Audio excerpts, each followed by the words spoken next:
நாம் மற்றவர்களை நியாயத்திற்கிறதுல கெட்டிக்கான். அப்படித்தானே? மற்றவர்களை டக்குனு நியாயத்திருப்போம். நம்ம இருக்கிற சுத்த நமக்கு தெரியாது. நம்ம அதுல கெட்டிக்காது. அதனால ஆண்டு சொன்னா முதலாவது உன்னுடைய கண்ணில் இருக்கிறத எடுத்து போட்டு அதுக்கு பிறகு மற்றவருடைய கண்ணை தேடிப்பார். அதனுடைய அர்த்தம் என்ன? மற்றவர்களுக்கு புத்தி சொல்ல கூடாது என்று சொல்லவில்லை ஆண்டவர். முதல் உன்னை நீ ஆராய்ந்து பார், உன்னை சரி செய்து கொள். ஏனென்று சொன்னால் ஆண்டவர் எதிர்பார்க்கிறது நாம் எல்லாருமே மனிதர்கள், எல்லாருமே குறைவோடு இருக்கக்கூடியவர்கள். குறைவோடு இருக்க வேண்டும் என்று வேதம் சொல்லவில்லை, குறைவோடு இருக்க கூடியவர்கள். அதனால ஆண்டவர் சொன்னார் பரிசுத்தமாகிறவன் இன்னும் பரிசுத்தமாகட்டும், நீதி செய்கிறவன் இன்னும் நீதி செய்யட்டும். அதனால என்னுடைய பரிசுத்தம் போதும் என்று சொல்லி நாம் ஒரு நாளும் சொல்லிவிட முடியாது. நான் ஆண்டவரை சந்திக்கிற நாள் வரைக்கும் பரிசுத்தம் ஆகிக் கொண்டுதான் இருக்க வேண்டும். தேவன் அதைத்தான் எதிர்பார்ப்பார். ஆக வேதம் சொல்லுகிறது அவர் நம்மை குறித்து பரிதவிக்கிற ஒரு பிரதான ஆசிரியராக இருக்கிறபடினால் அவருடைய பாதத்திலே போய் என்ன செய்யட்டாம்? இரக்கத்தை பெற. முதலாவது என்னத்தை பெறட்டாம்? இரக்கத்தை பெற. அடுத்தது ஏற்ற வேளையிலே சகாயம் செய்கிற கிருபையை பெற. இரக்கமும் கிருபையும் எப்பொழுதும் இணைந்துதான் போகிறது. ஆண்டவர் ஏசாயாவிலே 54 சொன்னார். ஏசாயாவுடாக சொன்னார். அவர் எப்படிப்பட்டவரா? அவர் சொல்லுகிறார், என்னுடைய பர்வதங்கள் நிலப்பெயர்ந்து போன அந்த வசனத்தை எடுங்க. ஏசாயா 54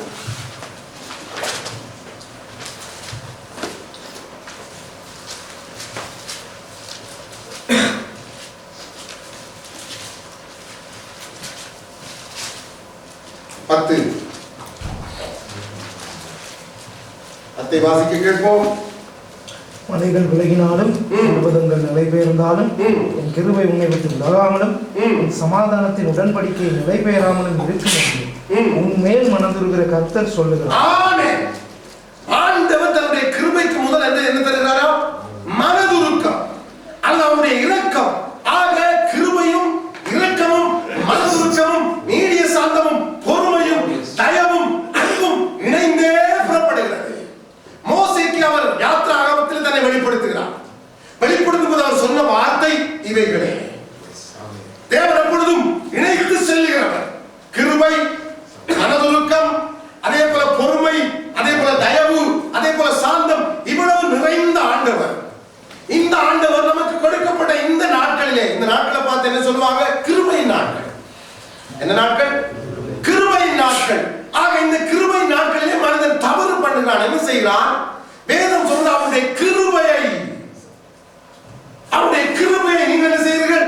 அசட்டை பண்ணுகிறீர்கள். அந்த கிருபை என்னத்தை கொடுக்கப்பட்டிருக்கிறது? நீ குணப்படும்படி. ரோமர் சொல்லுகிறது நீ மனம் திரும்பும்படி.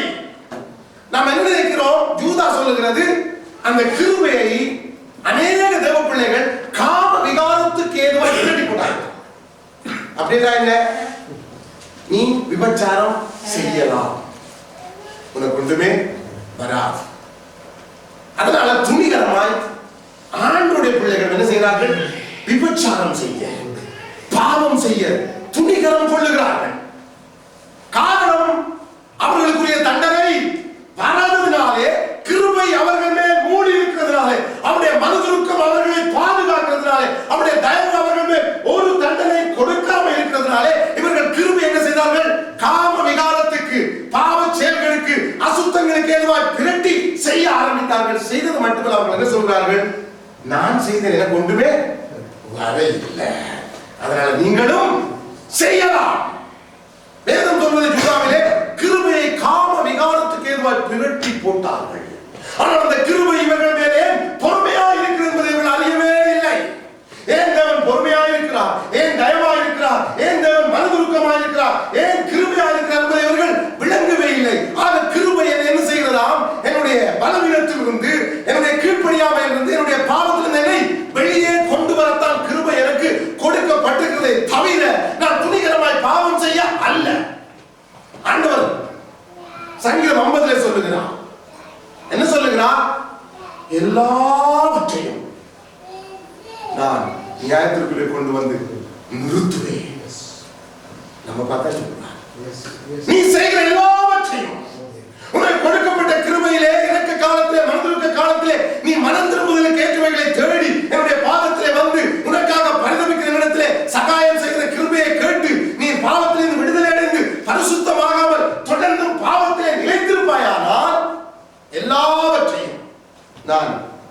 நியாயத்திற்குள்ளே கொண்டு வந்து ஆண்டவர் கண்களுக்கு முன்பதாக ஒவ்வொன்றாய் நான் நிறுத்துவேன். அதுதான் ஆண்டவர் சொன்னார். தீர்க்கதரிசனம் எப்படி வந்துச்சு? என்ன சொன்னார்? மனம் திரும்புங்க, மனம் திரும்புங்க, என்னுடைய வருகை சமீபம், மனம் திரும்புங்க என்றால் மனம் திரும்பாவிட்டால் அவர் சொன்னார் எல்லாவற்றையும் நான் கொண்டு வந்து நிறுத்தி உன்னை நியாயம் தீர்ப்பேன். அதனால் அவருக்கு நம்ம தெரியும், நம்ம ஒவ்வொருடைய நிலைகளும் நன்றாக தெரியும். அதனால் அவர் நமக்கு கொடுக்கிற வார்த்தை கிருபை நாட்களை பயன்படுத்திக் கொள். அவனிடத்துல போய் அழு. ஆண்டவர் ஒவ்வொருக்கு மேலாக தடியை கொண்டு வந்து கீழ்ப்படினார் என்று சொல்லுகிறவரே அல்ல. ஐஎஸ் என்ன செய்கிறது? ஆயுதங்களோடு கத்திகளோடு சொல்லுகிறார்கள், எங்களை நீ பின்பற்றாவிட்டால் என்ன ஒரே வெட்டு அல்லது ஒரே சூடு. அதனால அவர்கள் கையில அகப்பவர்கள் எல்லாரும் என்ன செய்கிறார்கள்? ஐஎஸ் உடனடியாக தலைவணங்கி அவர்களுக்கு கீழ்ப்படிந்து விடுகிறார்கள். ஒருவேளை ஐஎஸ் போல ஆண்டவர் இருந்தால் அப்படி என்ன செய்திருப்பீங்க? அவர் கிருபை நிறைந்தவர். நீ செய்கிற பாவம், நீ நடுவில் நாலு சிவருக்கு நடுவில் ஒருவருக்கு தெரியாமல் நீ செய்கிறாய் அல்லவா, அதை அவர் கண்டும் காணாதவர் போல இருக்கிறார். ஏனென்றால் உன்னை தண்டிக்க முடியாதவர் அல்ல. நீ வேசியோடு பிரவேசிக்கும் பொழுது உன்னுடைய ஜீவனை எடுக்க முடியாதவர் அல்ல. அதுக்கு வல்லமையற்றவர் அல்ல. நீ பாவம் செய்யும் பொழுது உன்னுடைய கை எந்த கையில பாவத்தில் அந்த கை பழங்காமல் போச்சு என்று சொன்னார். ஐஎஸ் வெட்டி போவான். ஆண்டவர் சொன்னார், என்னை ஏற்றுக்கொள்ள மாட்டீங்க, ஆனா அவரை நீங்க ஏற்றுக்கொள்வீங்க. நான் உங்களை கிருபையா விட்டிருக்கிறேன், அவன் உங்களை வெட்டுவான். காரணம் என்னை நீங்க ஏற்றுக்கொள்ள பார்த்ததுனால அவரை நீங்க ஏற்றுக்கொள்வீங்க. நான் உங்களுடைய கிருபையா இருக்கிறதை நீங்க அசட்டை பண்ணி நீங்க துணிகரமாய் இதே கையில பாவம் செய்கிறீங்க, இதே சலத்தை தான் கொண்டு போய் வேசியோட கொடுக்குறீங்க. என்ன நினைக்கிறீங்க? எனக்கு ஒன்றுமே வரலையே, நல்லா தானே இருக்குது, நான் வேசிட்ட போயிட்டு வாரேன் ஒருத்தருக்கும் தெரியாது, பாவம் செய்துட்டு வாரேன் ஒருத்தருக்கும் தெரியாது, எல்லா அசுத்தங்களையும் ஒருத்தருக்கும் தெரியாதே. யாருக்கு தெரியும்? யார் மனைவி நிலையில் நான் எப்படி இருக்கிறேன்? சுத்தமானாய். என்னுடைய பெற்றோர்கள் முன்னிலையே சுத்தமானாய். என்னுடைய கூட இருக்கிற நண்பர்கள் உறவினர்கள் மத்தியிலே நான் சுத்தமான இருக்கிற யாருக்குமே நான் ஒரு விபச்சாரம் செய்கிறவன் என்று தெரியாது என்று நாம் எண்ணிக்கொண்டிருக்கிறோம். ஆண்டவர் சொல்வார், ஒவ்வொன்றையும் நான் கடைசி நாளிலே நியாயத்திற்குள்ளே கொண்டு வந்து நிறுத்தி அதனால தேவனுடைய கிருபை நமக்கு கொடுக்கப்படுகிற இந்த நாட்களிலே அவர் தெளிவாய் சொல்லுகிறார், ஏற்ற வேளையில் உனக்கு சகாயம் செய்கிற கிருபை. என்ன செய்யுமா ஆண்டவர் சொல்லுகிறார்? ஏற்ற வேளையில் சகாயம், இரக்கமும் கிருபையும். என்னவா இரக்கம்? அவரிடத்தில் நீ கேட்டு பெற்றுக்கொள்ள வேண்டிய கர்த்தாவே, என்னுடைய பலவீனத்துக்காக நான் பரிதபிக்கிறேன், என்னுடைய சூழ்நிலைக்காக நான் பரிதபிக்கிறேன், என்னுடைய பாவத்துக்காக நான் பரிதபிக்கிறேன். ஆண்டவரே, என்னை இதிலிருந்து விடுதலை பண்ணுங்க. அதுக்கு கிருபை தாருங்க. என்ன கிருபை? சரியான வல்லமை. அதுக்கு மட்டும்தான் பாவத்திலே இருந்து நம்மை பாதுகாக்கிற வல்லமை இருக்கிறது. எதுக்கு? கிருபைக்கு. ஆண்டவர் யாரை பார்த்து சொன்னார்? பவுலை பார்த்து சொன்னார், என்னுடைய கிருபை உனக்கு போதும். உன்னுடைய எல்லா பலவீனங்களிலும் உடனே சொல்லிடாதீங்க அவருக்கு வச்சு அறிஞ்சிருக்கிறார். அவருக்கு வேதம் தெளிவாய் சொல்ற சரீரத்திலே பலவீனம். வேதம் சொல்றது அவரே சொல்ற சரீர பலவீனத்தோடு உங்கள் நடுவில் இருந்து சரீரத்திலே அவருக்கு பலவீனம். ஆளும் தோற்றமோ வார்த்தைகளோ வல்லமையின் தோற்றமோ மிகவும் மெல்லியவரான். சரீரத்திலே பலவீனம் உள்ளவர். ஆண்டவர் சொல்றார், உன்னுடைய பலவீனத்தில் என்னுடைய பலம் பூர்ணமாக என்னுடைய கிருபை உனக்கு போதும் மகனே. என்ற கிருபைக்கு எல்லா வல்லமையும் உண்டு.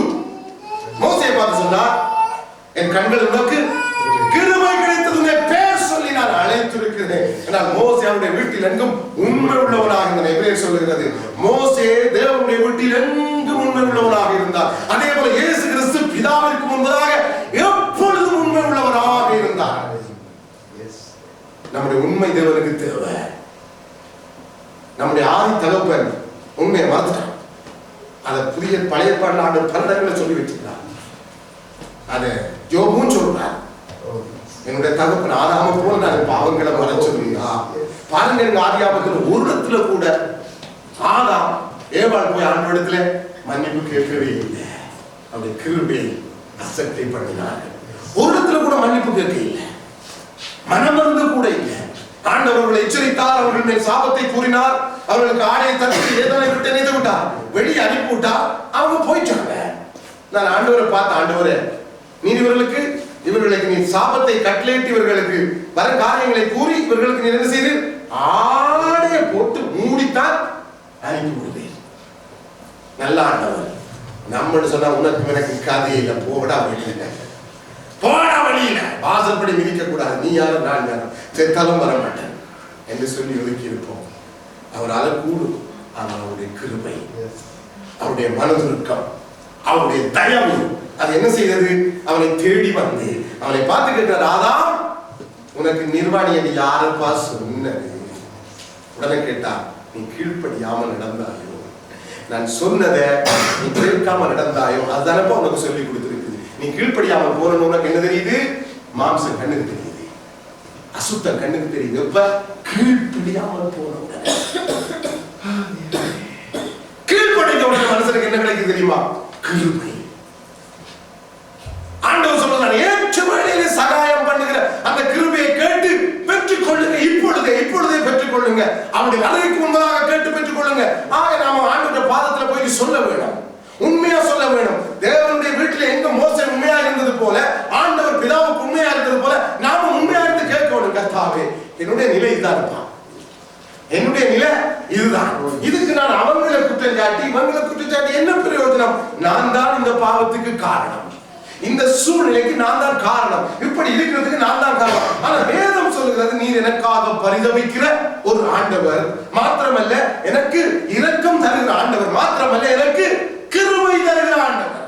அதனால உங்களுடைய பாதத்துக்கு வந்திருக்கிறேன். இதுல என்னை விடுதலை பண்ணி என்னை சுத்தமானாய், உம்மை சந்திக்க என்னை தகுதி உள்ளவனாய், உம்மை சந்திக்க என்னை தகுப்பேன். அவன் ஜெபிக்க ஆரம்பிச்சவன், கர்த்தாவே நீர் வரும் பொழுது உம்மை நான் சந்திக்கிறதுக்கு என்னை ஆயத்தப்படுத்தும். நீர் வரும் பொழுதும் நான் சந்திக்கணும் கர்த்தாவே, நீர் வரும் பொழுதும் நான் சந்திக்கணும். நீர் வரும் பொழுது உம்மிடத்துல நான் வந்து சேர வேண்டும். நீர் வரும் பொழுது உம்முடைய கூட்டத்தோடு கூட்டமாய் நானும் பரலோக